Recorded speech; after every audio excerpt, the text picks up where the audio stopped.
Hey family, how's it going? Happy day. I know. I'm back with the goods. You see what I'm saying? You know what I mean? Scoop. All right, so this is going to be a quick one because I have got to go get my coffee. Now, what to expect when you move into low-income housing. Listen, all right? Be expecting to have some neighbors who have mental disabilities.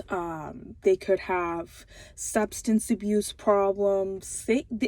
Your neighbors, okay, they have their own issues going on. Now, everybody has a story. Everybody has a past they come from. Everybody's working on their own shit. I say that to say this. I've heard a couple of people tell me, I'm too afraid to move into a low income. I'm too scared to move into a homeless shelter. I'm too nervous to move into subsidized housing. Olivia, I'm so scared. I don't know what to expect. Listen, it ain't going to be a cakewalk. Okay? And remember, it's temporary. All right? You should not be comfortable in low income housing. Okay? Feel me? Now, be expecting for the neighbors to cause problems, okay? Be expecting for the neighbors to throw parties and keep up with the Jones. Be expecting your apartment manager wanting to inspect the apartment, every 6 months or whatever. Be expecting for the maintenance not to be on time to fix your shit, okay? Be expecting that. Be expecting that, but you can prepare for it mentally. So if you're getting ready to move into subsidized housing, tax-based housing, Section 8 housing, I'm telling you, I know what's up, okay? Put in all your applications way ahead of time. Do not wait around for other people to do the paperwork because ain't nobody gonna do your own shit. Now, be expecting for the cops to be hanging around at low-income housing nonstop. If you don't park in your own parking space, if you have a vehicle, be expecting to get a warning label on your vehicle telling you to move it or tow it. You know what I mean? Because they'll tow your ass. They will tow your ass if you are not parked in your own parking spot. If your guest is not parked in a guest parking spot, they will put a warning label on your windshield, window, or whatever, some sticky ass bullshit that's going to take you 6 months to get the fuck off. And they will tow you, possibly. So don't tips, all right? Experience from the past. Now, keep in mind all of that. Keep in mind, if you are dropping off trash outside of the donation bins, outside of the recycling bins, the dumpster bins, you will get a warning for that. Other neighbors will get warnings for dumping their shit off and then the maintenance having to clean it. They will charge you extra, okay? Be expecting when you move into low-income housing or subsidized housing, you may not have a washer and dryer. If you do not have a washer and dryer in your unit, family, I cannot stress to you, please get a portable washer and dryer. Please get a portable washer and dryer. They do not allow people to hang their clothes outside on the balconies. They do not allow people to air dry their clothes outside in the yard areas. They do not. Be expecting you cannot have cookouts in your backyard or on your back balcony if you have one. Okay? These are all tips and things I had to learn in the past going through the process when we were going through the process. If you don't follow these rules, they will give you like a written up warning or something for your file or whatever the case may be. But be expecting this shit. It ain't gonna be no cakewalk, okay? If you live upstairs, remember, the neighbors downstairs, they can hear every cough, every sneeze, every sniffle. So just as long as you are in the quiet time hours, whatever hours they tell you in your lease, you can do whatever you want throughout the day. But once quiet time hours come rolling around, and don't worry about the complaints from the neighbors, because the neighbors could complain about God's greener earth every motherfucking single day. You ain't got no time to be stressing yourself out about noise complaints. That's the last thing you have to have on your damn mind, okay? Moving on, the utilities. you have to pay for the electricity. Sometimes you may have to pay for insurance for your unit because it's probably in your lease stating you have to pay insurance, and insurance for a year, I believe it's like $150. I know somebody right now, she's living in subsidized housing Section 8, and she pays over $175 in insurance. Now this covers, I'm gonna use her as an example, my friend as an example. She was living in Section 8 housing. She had a really bad leak in the bathroom. When I say bad, okay? And a pipe had busted in the bathroom, like in underground, okay? And it was just leaking nonstop water from the bathroom to the living room to her master bedroom. And it was a big problem. The mold was getting in the walls. They had to move her out of that unit and move her into a hotel for 8 months. Her insurance covered that, okay? And they paid for a hotel for 8 months. They paid for everything. They paid for her to move out. They paid for her for a new unit to move into. They covered the moving in costs. They covered the cost to relocate her to another unit. So look into your paperwork. If you have to pay for insurance, there is no cutting corners. You better fucking pay for it. If you can't pay for it, find a resource to help you pay for it. But there's certain things in the lease that will cover your butt later. Like if a fire had happened and you have insurance on that, is going to keep your ass covered. You know what I mean? So really dive into that. Electricity. You got to pay for power. Sometimes moving into low-income housing, they do not have any lights in the bedrooms and in the living room. They will normally have lights in the hallway, dining room, and bathroom.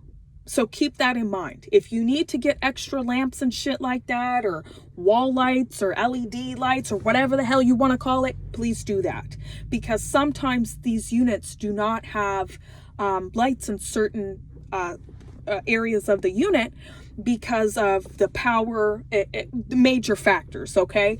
The building we were living at, the apartment complex we were living at in the past was built in 1973. So you're gonna have some 1973 problems, you know what I mean? You're gonna have some 1973 problems. Ain't nobody playing, nobody, you know what I mean? Like, listen, hold up real quick before I start diving in real deep here. So when I used to run the washer and dryer at the same time, my portable washer and dryer at the same time, okay? I had to use one at a time because the brake panel or whatever you whatchamacallit would be swipping on back and forth and whatever, all the lights. Listen, like one winter we have base wall heaters. So you may have baseboard wall heaters, whatever you want to call it, old school style, baby, old school. And we had those on, and I didn't think to turn them off and whatever. And we were running the dryer and the washer. Guess what happened?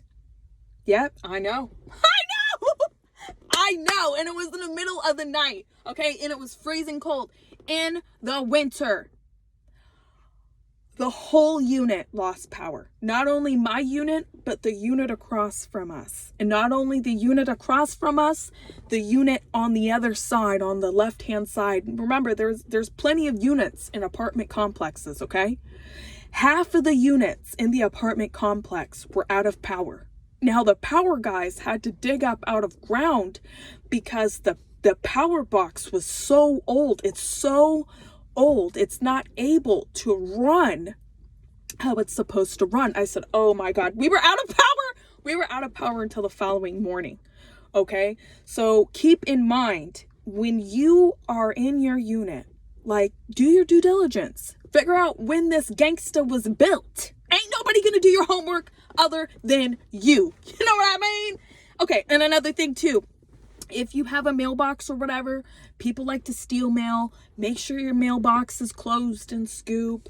And make sure you're getting your mail on time. Sometimes the mailman may deliver other people's packages and mails into your spot, because they like to be doing that around here. Just walk it over to your neighbor or put it on the outgoing mailbox. You know what I mean? Oh, and another thing too. Here's another tip and another trick I have learned, and from other people's experiences, okay? Now, the free clothing bins you may have in your apartment complex, Section 8, subsidized living, neighbors will donate really great stuff. Don't be afraid to go over there and look around and see what you can get for free.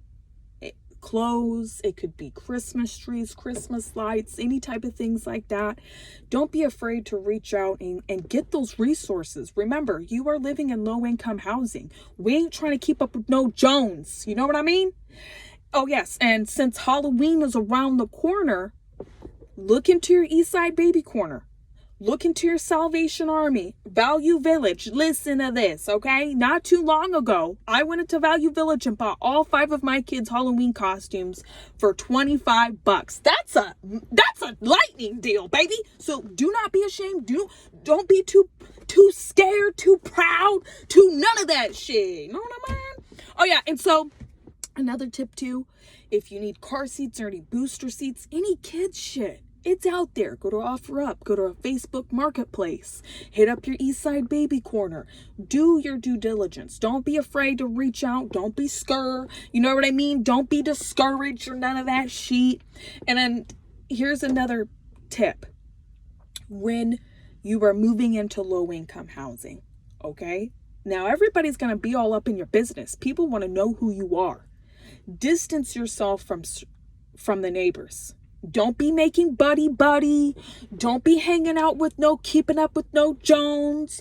Don't be getting off track and shit because everybody else is doing it. When everybody else is throwing a party and shit and drinking and having a great time on the weekends and crap because they know the apartment manager, landlord / maintenance people ain't no police around here to report no shit.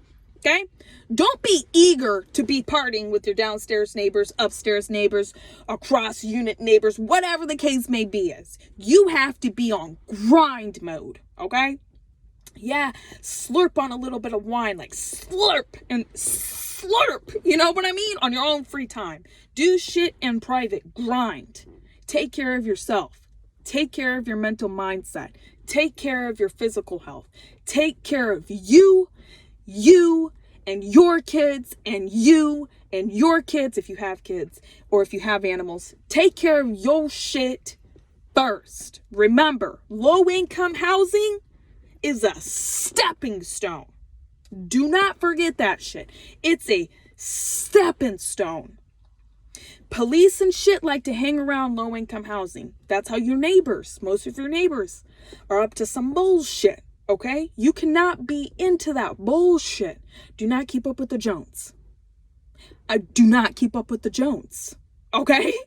Don't be buying shit that you do not have no business, no need to be buying that shit. And y'all know what I'm talking about. You know what I mean? Don't be in no low income, drinking on Hennessy and shit, wearing Nikes. Listen, we all want that shit. But you have to invest in you and yourself, your family first. All right? Make sure you always have 6 months of savings put to the side if you possibly can. If not, start off with a few $100. If you can't, work your way into it. I don't care if you have to save $10. Okay? At least it's a start. Build yourself up to $1,000 in savings. Like you can do it. There's resources, there's tips out here. If you need help paying for the rent or energy assistance, do your due diligence. Call around, do a lot of phone calls. Call your resource places within the county, within the city. People know shit. And here's another tip for low-income housing. If you're ordering from Amazon or eBay or any of that scoop, make sure you are home when your packages are dropped off. Make sure you have a doorbell. Yes, I'm telling y'all. Get a doorbell camera. It's only like $50-$60. Sometimes you could get them for $20. And you better mount that shit to the front of your door. You better have a camera looking out your dining room window.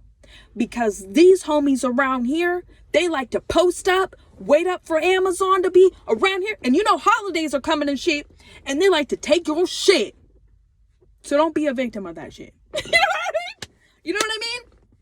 Be home when your packages are delivered. If not, you better tell them, hey, hide it underneath my sofa or whatever outside. Like, hide it behind the treasure trunk outside. Like, this is a spot for packages. Make sure if you have to put a code on a box for them to drop off the packages and you tell them the code, then that's what you're going to have to do. Because these people around here, they like to be stealing shit. Make sure you lock your car doors if you have a car. I can't tell you how many times somebody has had their shit broken into. Take your shit out of the car that's valuable. Because they'll take off with your shit. You don't know who fucking did it. And guess what? You got a motherfucking broken window and you got like an Xbox or whatever stolen out of your vehicle. Now you mad. All right? Make sure you take all your valuable shit out of your car. If you can't lock your car door, even fucking better. Just make sure you don't have anything valuable. You know what I mean? Anyways, I love you guys. I'm going to get out of here. I hope I see you guys a little later. Hopefully this helps somebody out. I got to go get my coffee. Got to go get my grind in. Remember, get your mind right. Get your grind right. Y'all know what I mean. Y'all feel me? Get your physical, spiritual health intact. If you are in a domestic relationship or whatever, you can pull yourself out of that. Just know that. There's resources, tips, and helps and advice out here. Grab it while you can. I love ya.